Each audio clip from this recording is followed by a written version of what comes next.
누가복음 18장 1절부터 8절 신약성경 125쪽입니다.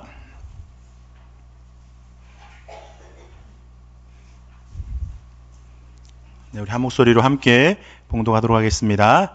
예수께서 그들에게 항상 기도하고 낙심하지 말아야 할 것을 비유로 말씀하여 이르시되 어떤 도시에 하나님을 두려워하지 않고 사람을 무시하는 한 재판장이 있는데 그 도시에 한 과부가 있어 자주 그에게 가서 내 원수에 대한 나의 원한을 풀어주소서 하되 그가 얼마 동안 듣지 아니하다가 후에 속으로 생각하되 내가 하나님을 두려워하지 않고 사람을 무시하나 이 과부가 나를 번거롭게 하니 내가 그 원한을 풀어주리라. 그렇지 않으면 늘 와서 나를 괴롭게 하리라 하였느니라.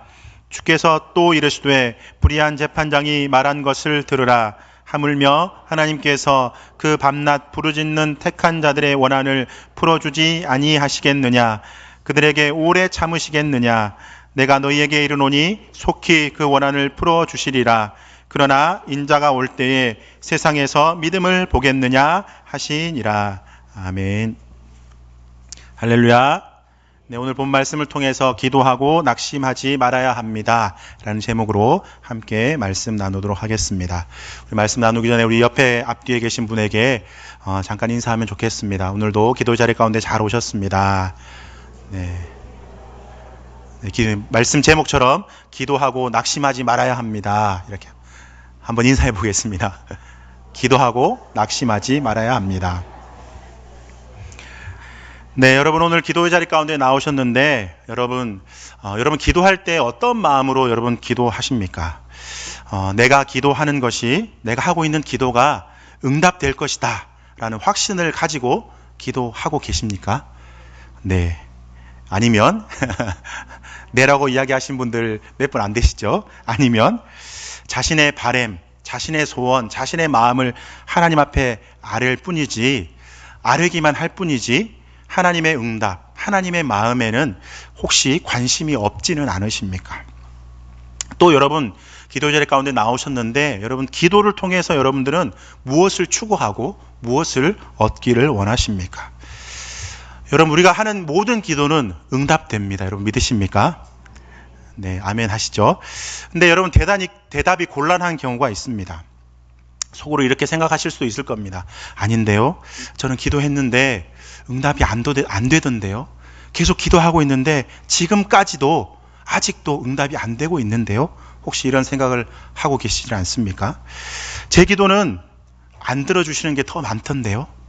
네, 어떻습니까? 여러분 하나님 앞에 기도한 모든 것이 다 이루어졌습니까? 다 이루어졌어요? 네, 아멘 하시는 분이 계시네요. 대단하십니다. 네. 여러분 우리가 하나님 앞에 기도하는 것, 우리의 마음, 우리의 소원, 우리의 삶의 모든 것을 간절히 하나님 앞에 아뢰이지만 우리가 기도하는 것이 다 응답을 받습니까? 다 이루어집니까? 그렇지 않은 경우가 참 많이 있습니다.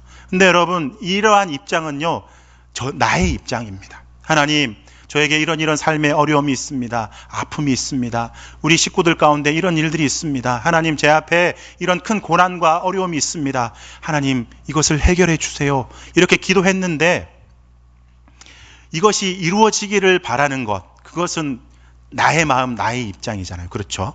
근데 그 속에서 우리가 다시 물어봐야 될 것은 하나님의 편에서는 하나님은 우리를 향해서 어떤 마음을 가지고 계시느냐, 이것을 생각해 볼 필요가 있습니다.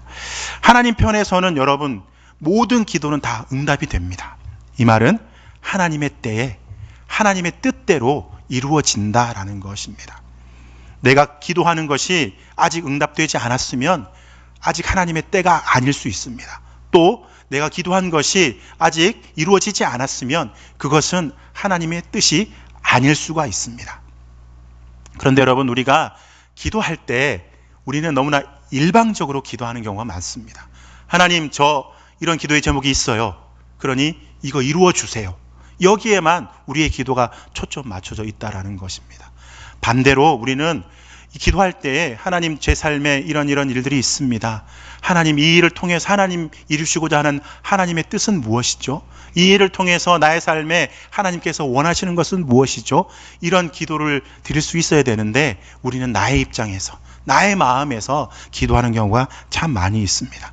그래서 여러분, 우리의 입장에서 기도를 살펴보면 응답되지 않는 것이, 이루어지지 않은 것이 있을 수 있지만 하나님의 편에서 우리의 기도를 살펴보면 모든 기도가 다 응답되었고 응답되고 있는 것입니다.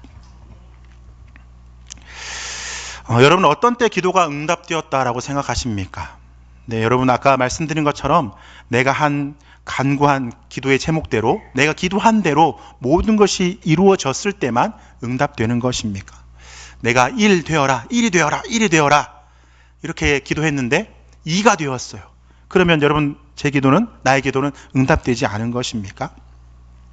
우리는 우리의 기도의 응답에 대한 이해를 확장해 나갈 필요가 있습니다. 기도함을 통해서, 간절히 하나님을 찾음을 통해서 우리가 하나님의 마음을 아는 것, 내 삶 속에 일어나는 일들 속에서 하나님의 마음을 이해하는 것, 하나님의 뜻을 깨닫는 것, 이것이 바로 기도, 이런 기도가 우리의 기도가 되어야 할 줄로 믿습니다. 우리가 아까 불렀던 찬양, 원하고 바라고 기도합니다 라는 찬양의 속에서 기도하고 낙심하지 말 것은 주께서, 그 다음 뭡니까? 가사가? 네, 저도 잊어버렸습니다. 주께서 참 소망이 되심이라. 기도는요, 이 찬양의 가사처럼 기도하고 우리가 낙심하지 말아야 할 것은, 기도는요, 주님께서 내 소망이 되심을 발견하는 것이기 때문에 그렇습니다.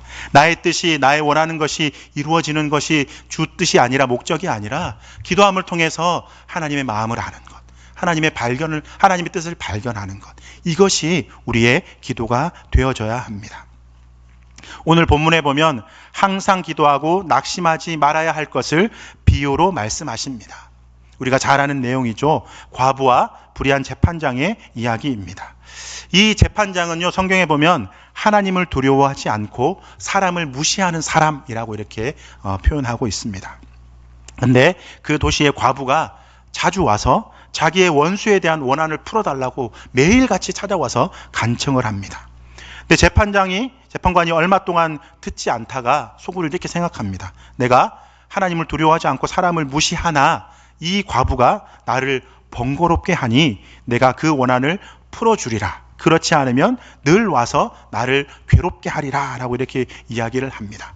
그리고 주님께서 이렇게 말씀하십니다. 하물며 하나님께서 밤낮 부르짖는 택한 자들의 원한을 풀어주지 아니하시겠느냐. 속히 그 원한을 풀어주시리라. 그러나 인자가 올 때에 세상에서 믿음을 보겠느냐라고 이렇게 말씀을 하십니다.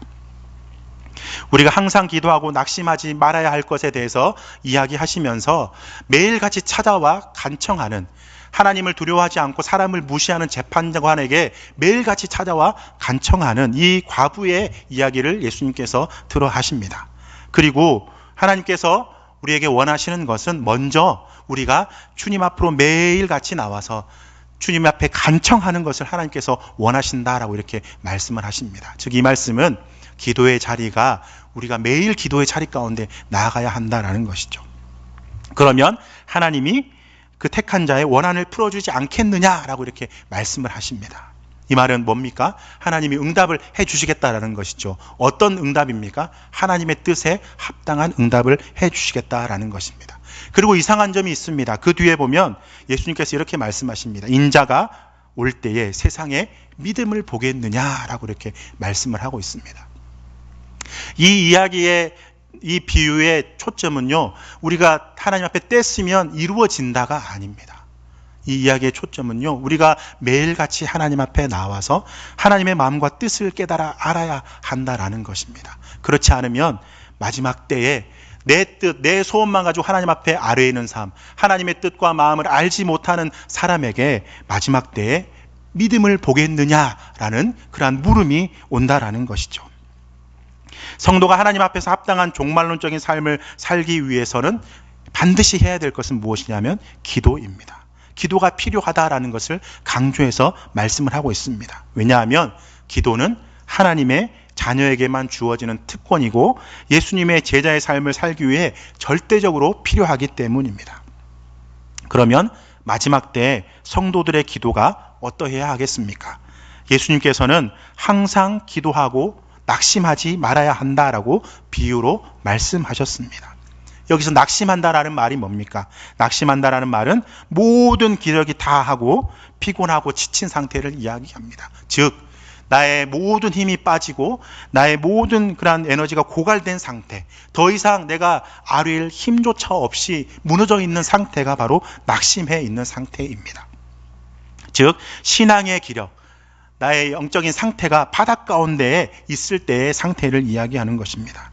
우리가 신앙의 기력을 잃게 되면 사탄이, 마귀가 우리 가운데 찾아와서 우리의 마음을 더 무기력하고 더 깊은 외로움과 아픔의 구렁텅이로 우리를 끌고 내려갑니다. 사탄은 우리의 신앙이 무기력하게 되기를 바랍니다. 그래서 하나님에 대해서 절망하게 만들고 우리의 신앙을 포기하도록 유혹합니다. 그러므로 우리는 마음을 잘 지키며 낙심에 빠지지 말아야 합니다. 여러분, 낙심이 찾아오면 어떻게 됩니까? 우리가 하나님 앞에 나아가서 어떤 간절한 기도의 제목을 가지고 계속 아뢰어요. 그러면 빨리 나의 마음은 빨리 이루어지기를 원하잖아요. 그런데 한 하루, 한 달, 1년 기도해도 그 기도가 속히 이루어지지 않아요. 그러면 지치잖아요. 지치면 어떻게 됩니까? 마음이 무너져요. 그때 마귀가 찾아와서 거봐라, 너 기도하는데 하나님이 안 들어주시지 않냐? 기도 안 해도 돼. 이렇게 우리의 마음을 더 무너뜨린다니까요. 그때 우리가 해야 될 일은 무엇입니까? 우리의 마음을 하나님 앞에서 다시 지켜야 합니다. 기도의 제목을 놓고 기도할 때 우리가 문제가 즉시 해결되고 즉시 응답을 받으면 얼마나 좋겠습니까? 돈을 위해서 기도하면 즉각 돈이 생기고요. 병든 자를 위해서 기도하면 즉각 병이 낫고요. 또 사업을 위해서 기도하면 형통해지고요. 믿지 않는 가족, 이웃을 위해서 기도하면 그 사람들이 하나님 앞으로 즉시 돌아오면 얼마나 좋겠습니까? 그런데 열심히 기도했는데도 불구하고 하나님의 역사심이 눈에 보이지 않고 응답이 없으면 사람들은 기도에 대한 믿음을 잃고 낙심하게 됩니다. 더 이상 기도의 자리 가운데 나아가지 않으려고 합니다. 그러나 오늘 본문에서 예수님은 비유를 통해서 기도하고 낙심하지 말아야 한다라고 말씀하십니다. 왜 그렇습니까? 기도는 하나님께서 이루시는 하나님의 뜻이 나타나기 때문에 그렇습니다. 하나님의 뜻이 나타나기 때문에 그렇습니다. 앞에서 말씀드린 것처럼 아직 하나님의 때가 되지 않았거나 하나님이 원하시는 방향이 아니기에 우리의 삶 가운데 즉시 그것이 일어나지 않습니다. 혹은 우리의 마음속에 간절함이 없거나 우리가 잘못된 헛된 것을 구하기 때문에 그럴 수 있습니다. 기도는 낙심하고 포기하려는 자기 마음과의 싸움입니다. 그러기에 낙심될 때, 포기하고 싶을 때 기도의 자리 가운데 나와야 됩니다. 주님 하고 이름을 부를 수 없는 상황에 놓여져 있다 할지라도 주님 앞으로 나와야 됩니다. 주님 앞으로 나오면 주님이 어떻게 해주십니까? 우리의 마음을 만지시고 새 힘을 주시고, 우리가 엘리야가 로뎀나무 아래 하룻길을 떠나서 로뎀나무 아래 앉아서 죽기를 간청할 때에 까마귀를 천사를 보내셔서 먹이시고 새 힘을 주셨던 것처럼 주님 앞에 나오면 주님께서 우리 가운데 은혜 주시고 새 힘을 주시고 일어설 힘을 공급해 주십니다. 그러기에 우리는 기도하고 낙심하지 말아야 합니다. 기도의 자리 가운데로 나아가야 합니다. 기도는 우리 성도들의 가장 중요하고 중요한 의무입니다. 그런데 기도의 중요성을 우리가 잘 알지만 기도의 자리 가운데 나아가는 것 참 힘들고 어렵습니다. 바쁘고 피곤합니다. 매주 금요 기도를 하지만 한 주 빠진다고 해서 큰일이 일어나겠느냐, 또 그런 생각을 가지기가 쉽습니다. 하지만 여러분, 기도가 계속해서 쌓이고 하나님 앞으로 나아가서 주님을 부르짖고 찾을 때 우리가 하나님께서 때가 이름에 역사하시는 것이지, 우리가 기도의 자리 가운데 있지 않으면 우리는 하나님의 은혜를 경험할 수가 없습니다. 우리가 낙심하지 않고 항상 기도하는 것은 응답의 여부와 관계없이 기도하는 자체가 하나님의 뜻이기 때문입니다. 우리는 응답을 바라지만, 이루어지기를 바라지만 하나님은 기도하는 자리에 우리가 서 있기를 원하십니다. 기도 자체가 바로 하나님의 뜻입니다. 기도하면서 우리가 낙심하지 말아야 합니다. 우리는 기도하면서 금방 뭔가 이루어졌으면 좋겠는데 그렇게 되지 않는다고 해서 실망하지 말아야 됩니다. 그리고 기도를 놓아서는 안 됩니다. 인자가 올 때에 세상의 믿음을 보겠느냐? 여러분, 예수님이 언제 오십니까? 아무도 알 수 없습니다. 그러기에 우리는 등불을, 기름을 준비한 여인들처럼 기도의 자리 가운데 기도의 등불을 밝히는 우리들이 되어져야 합니다. 우리는 결과를 이루어내기보다는 과정이 중요합니다. 얼마나 인내하며 기도하느냐, 포기하지 않고 주님을 붙잡느냐, 끝까지 하나님을 신뢰하느냐, 또 얼마나 부르짖느냐, 하나님께서는 이것을 바라보고 계십니다. 사랑하는 여러분, 오늘 우리는 기도의 자리 가운데 나왔습니다. 여러분 어떤 마음으로 주님 앞에 나오셨습니까? 여러분 안에 간절함이 있으십니까? 아니면 낙심 가운데 계십니까? 하나님을 신뢰하는 마음으로 나오셨습니까? 아니면 어떤 마음으로 나오셨습니까? 예수님께서 낙심하지 말고 주님 앞에 부르짖으라 말씀하십니다. 기도의 자리는 고귀한 자리입니다. 우리가 기도할 때 하나님께서 일하시고 역사하십니다. 하나님의 뜻이 우리의 삶 가운데 이루어집니다. 오늘도 그 주님을 간절히 바라보고 찾고 낙심하지 않고 기도로 일어서는 우리 모두가 되어야 할 줄로 믿습니다. 우리 그런 마음으로 이 시간 함께 찬양하며 기도의 자리로 나아가도록 하겠습니다.